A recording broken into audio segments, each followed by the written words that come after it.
This video is about the different types of services. Procurement folks often make the distinction between goods and services. One, of course, is the purchase of something that exists. The other is the receipt of services that create something. A physical thing like a building, for example, or a non-physical thing like an understanding or data. Services are not a monolith, however. At one end, the supplier sends you qualified people that work at your direction. This is staffing. At the other extreme, they perform services autonomously, and where you as the client may have little understanding of what they're doing or visibility into how they're performing. This is a managed service. In between, there are different scenarios that are called different things. Project-based services is where the supplier delivers autonomously, subject to certain assumptions and performance of certain obligations from the client. Other times, supplier and client personnel will work alongside and deliver together. This is called co-sourcing and other things. The New Jersey-based IT services company, Cognizant, for example, calls this approach two in the box. In some categories, one services approach is standard. For example, for construction, the project-based approach is the common way forward. However, for most services, there's a lot of discretion. So which is preferred?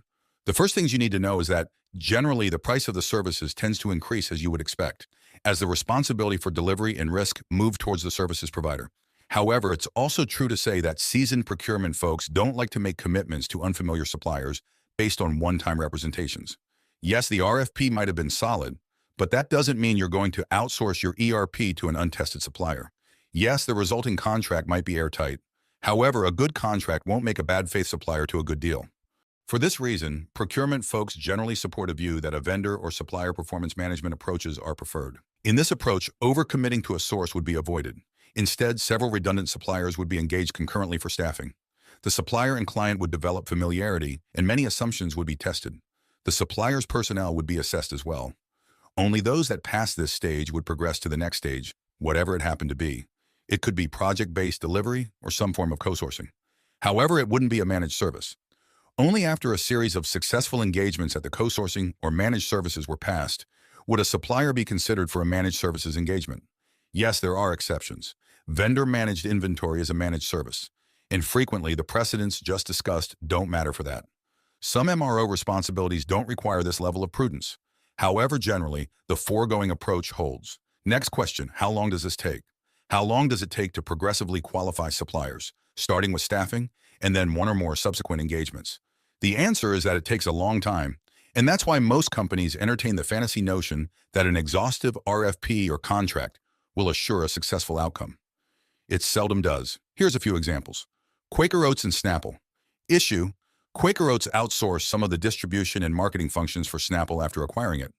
Problems: the company relied on unfamiliar suppliers who promised effective distribution strategies. However, these suppliers failed to deliver, leading to a drastic drop in sales.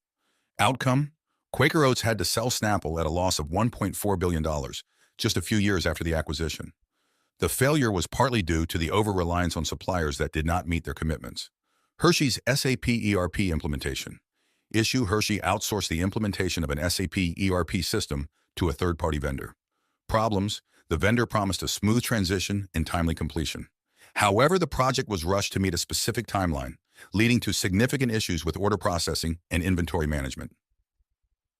Outcome: Hershey experienced severe disruptions during its critical Halloween and Christmas seasons, leading to a loss of about $100 million in sales and a significant drop in stock price.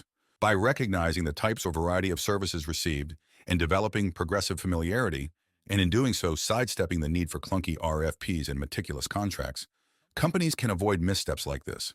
What's more, these trusted sources become a source of business value, just like intellectual property, human capital, or customer goodwill.